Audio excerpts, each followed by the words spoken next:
Kula niki gadah kanca pinter banget, ngajine yo pinter. Saking pintere niku tiyang jaba niku ngarani kabeh. Universitas ngarani pinter banget. Saking pintere badhe diwenehi gelar doktor honoris causa. Neng boten purun.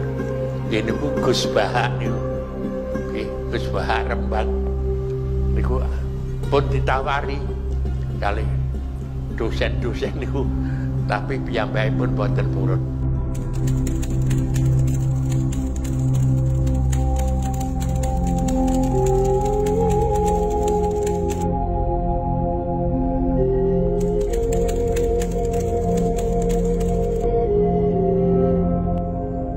Nah lalu orang kayak saya itu ya beberapa kali sebetulnya saya itu ditawanin jadi dokter honoris causa apa. Kekhawatiran saya satu Pak Bejo, takut pas nggak punya uang. Itu dokter gak di duit kan gak pantas gitu.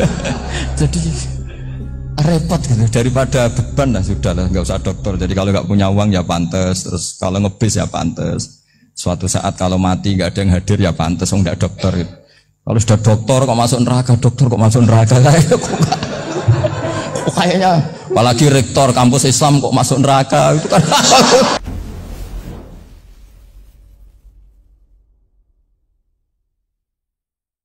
Hidup itu apa? Hidup itu adalah cari sebanyak mungkin supaya hidup itu tidak tergantung pada banyak hal. Sehingga misalnya cara berpikir orang-orang modern itu sebenarnya banyak orang-orang ilmuwan yang nggak ngagumi Amerika. Bukan karena angkuh ndak. Untuk mempertahankan kebesaran negara sebesar itu, kebutuhan listriknya besar, kebutuhan tentaranya besar, kebutuhan apa? Sementara negara kayak Venezuela atau Swiss, kebutuhannya ada banyak. Pertanyaannya, yang tergantung dengan banyak hal, sama yang tidak tergantung banyak hal, itu pinter mana? Kalau dibalik pertanyaannya gitu, negara-negara maju itu tidak keren kalau dibalik pertanyaannya.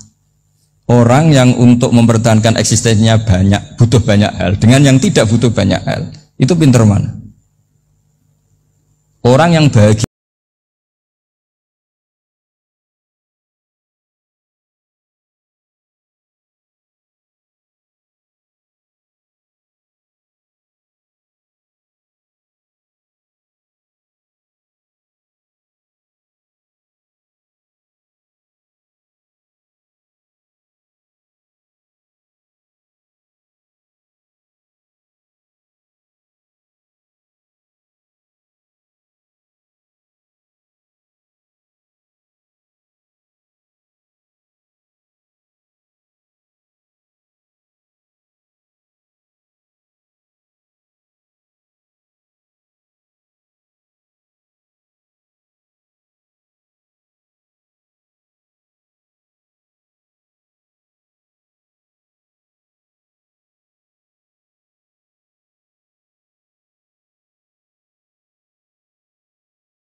Nabi Ibrahim itu pernah minta umur panjang.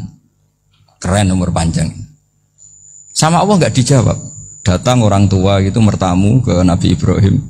Terus disuguhi dikasih kurma. Apa itu? Kok kurma apa? Anggur. Anggur yang sudah matang. Matang sekali. Sudah dimakan. Setelah dimakan meler keluar lagi. Dimakan lagi meler lagi. Terus Nabi Ibrahim masuk lagi ke kamar. Ya Allah, doanya tak cancel. Nanti kalau saya tua kayak itu. Jadi Allah itu nggak jawab langsung tapi ngirimkan itu. Akhirnya ya Allah nggak jadi. Nanti takut itu. Saya pernah ngalami jadi kiai tadi ada ibu-ibu ya kurang ya nggak pati cantik lah. Suaminya tuh miskin sekali. Minta doa saya supaya kaya. Bareng tak kasih pertimbangan itu udah nggak usah nggak jadi. Jadi itu kearifan. Tapi kearifan ini harus kita tanamkan. Saya nggak bisa membayangkan Indonesia yang besar ini. Andai kan tidak ada qanaah, nerimo ing pantum. Coba sekarang ada COVID. Andai kan Indonesia tuh kayak Perancis. Saya beberapa kali punya tamu orang yang hidup lama di Perancis, bahkan dapat istri orang Perancis. Itu dulu nggak begitu mencintai Indonesia. Tapi setelah di Perancis 2 tahun, wah Indonesia hebat. Di Perancis itu kata dia kalau cerita, semua kebutuhan masyarakat itu dibebankan ke negara. Apa saja minta negara, apa saja nyoal negara. Sementara Indonesia, coba kalau Indonesia mengalami seperti ini kok tidak ada konaan rimo ing pantum, bisa kios Indonesia. Orang miskin nyalahkan negara, kelaparan nyalahkan negara, apa saja. Tapi barokahnya dididik kiai, jogeman nyalahno wong liya. Urip pun romo ing pantum, diame. Sampai gak ngerti kalau Covid. Banyak tuh orang-orang kampung itu, orang lugu-lugu itu. Mbah niki saking Covid, salam ning Covid, muga-muga umure panjang. Dikira Covid itu nama orang yang ahli sosial itu. Mbah niki dana saking Covid. Matur nuwun sampekno salamku, muga-muga umur panjang. Bingung kan yang nganterin ini. Ini gimana yang mau menjelaskan? Memang nggak paham. Ribet kan. Tapi saya pastikan bahwa dengan keadaan seperti ini kita bahagia, kita stabil, itu jelas barokahnya kalimat tadi, moto tadi atau pegangan hidup tadi. Makanya disebut al-ibarat qutun li'ailatil mustami'in, bahwa redaksi atau kata-kata atau pegangan atau filosofi hidup apalah namanya itu adalah penyemangat. Penyemangat. Karena kata-kata ini memang luar biasa. Ketika sahabat perang demi kebenaran, zaman itu ya pasti benar karena yang dibela Nabi. Dulu itu kan enak zaman Nabi, yang dibela mesti benarnya, musuhnya mesti salahnya. Sehingga dulu itu memang harus tegas. Kalau sekarang mau tegas gimana? Yang kamu bela tidak mesti benar, musuhnya tidak mesti salah. Ribet kan kalau misalnya saya tukaran sama Pak Rektor, kamu mau bela mana kan bingung. Saya tidak mesti benar, saya tidak Nabi. Pak Rektor apalagi nggak mesti benar lagi kan? Ribet kan? Jadi kalau kita mau perang sekarang itu mau pede gimana? Enggak. Makanya banyak ulama sekarang tuh mau tegas tuh nggak berani karena ya banyak hal yang abu-abu lah wilayahnya. Misalnya pilihan presiden atau pilihan bupati, pilihan menteri. Kamu mati-matian bela itu, yang kamu bela tidak mesti benar, musuh kamu tidak mesti salah. Misalnya pilihan bupati, wah ini kabupaten ini baik kalau bupatinya ini, yang satu bilang ini, terus tim suksesnya kamu tanya, kamu yakin? Ya tidak juga. Lah kenapa semangat? Kan saya botohnya paling alasannya ya itu aja, bukan yang lain. Beda dengan zaman Nabi, nabinya mesti benar, Abu Jahalnya mesti salah. Kan enak aturan mainnya jelas. Singkat cerita dalam perang itu banyak sahabat yang alami luka, ngalami apa gitu. Kemudian curhat ke Nabi, ya Nabi gara-gara ada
Jika tontonan atau yang dilihat kenikmatan-kenikmatan yang lain ini tidak mengubah dia pendirian tentang Tuhan, karena mantapnya satu kalimat tadi bahwa Tuhan itu ya harus satu, harus awal, harus tidak mati, tidak rusak, tidak mengalami apa-apa yang membahayakan.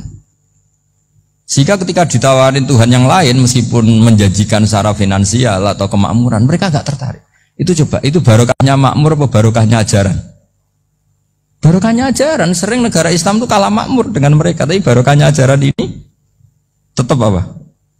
Tetap Islam. Makanya Nabi Ibrahim, Nabi yang sukses bikin waja'alaha kalimatam baqiyatan fi aqibi.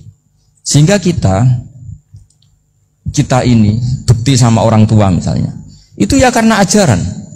Suwargamu itu karek wong tuamu. Nak wong tuamu ridho, Allah ridho. Nak ora ridho, Allah ora ridho. Ridho wa fi ridhol walidain wa sakhatu wa sukhtu wa fi sakhatil. Sehingga ketika ada orang tua yang agak brengsek gitu, anak-anak tetap hormat. Punya orang tua yang miskin, yang sudah miskin, tukang tombok nomor, banyak kan di kampung gitu. Ya tetap hormat. Coba kalau dari awal kita ngajari orang tua kamu hormati ya, kalau baik, kalau tidak usah. Bisa geger Indonesia. Tapi barokahnya ajaran-ajaran itu Indonesia tertib karena ada ajaran. Nah ini di sini pesantren dan Unisula semua harus berkontribusi membuat ajaran yang benar itu adalah ciri utama Islam. Sehingga Islam ini dimulai dengan ajaran kalimatu haqqin alaiha nahya wa alaiha namut. Sehingga kita tenang seperti ini. Saya ini termasuk kiai yang tenang. Meskipun kata orang banyak saya ini kiai besar, tapi termasuk kiai yang paling tenang. Termasuk yang paling tenang. Karena saya ini pakai mazhab orang-orang hebat. Saya berkali-kali cerita, orang kayak Imam Syafi'i itu orang yang luar biasa. Saya berkali-kali cerita, orang yang tadi nyium tangan kamu ya Imam Syafi'i, di belakang tuh ngerasani kamu, menghujat kamu. Jawabannya enak saja. Berarti saya alhamdulillah orang yang wibawa. Buktinya di depan saya nggak berani. Jadi enteng saja. Diceritain sebagian kampung, sebagian separuh dari warga kamu itu nggak suka kamu. Ya bagus lah nggak suka saya, nggak akan utang duit saya. Di mana-mana orang utang tuh karena teman dekat. Kalau nggak seneng pasti minimal nggak utang, nggak pinjam mobil, nggak pinjam apa. Berkah mana yang seneng sama yang gede? Jadi dianggap enteng saja. Semua yang dialamin dianggap enteng saja. Misalnya punya istri pemarah, ya bagus lah marahin suami. Kalau marahin tonggo malah ribet. Jadi kamu harus terima kasih kalau dimarahin istri. Bagus lah marahin saya mah, kalau marahin tonggo ribet. Jadi enteng saja. Tapi kita sekarang itu karena nafsu ya, sehingga menghadapi hidup ini ribet. Ulama dulu kalau mau mati itu senengnya bukan main. Sudah lama saya ini ingin gak maksiat. Kayaknya gak maksiat paling efektif itu mati. Ya tidak apa-apa Gusti, kalau sebaiknya mati ya mati aja. Enteng saja. Jadi melihat kematian itu akhir dari segala keburukan atau potensi keburukan. Apapun baik kita sekarang, suatu saat mungkin kita gak baik. Yang bisa menghentikan ketidakbaikan atau potensi ketidakbaikan itu apa coba? Mati kan? Berarti mati itu mengerikan apa menyenangkan? Mesti kamu tidak berani menjawab. Meskipun secara ilmu kamu berani, tapi secara rasa agak berani kan? Saya ulang lagi ya, yang bisa menghentikan keburukan atau potensi keburukan itu apa coba? Apa? Kematian. Berarti kematian itu menyenangkan atau menyusahkan? Apapun kamu tidak berani jawab karena kamu agak-agak duniawi itu kelihatannya. Tapi secara ilmu kamu tahu kan kalau mati itu tidak buruk-buruk banget. Karena apa? Itu akhir dari segala keburukan. Sehingga Nabi ngajarkan kalimat itu begitu luar biasa. Allahumma ahyini maka natil hayatu khairan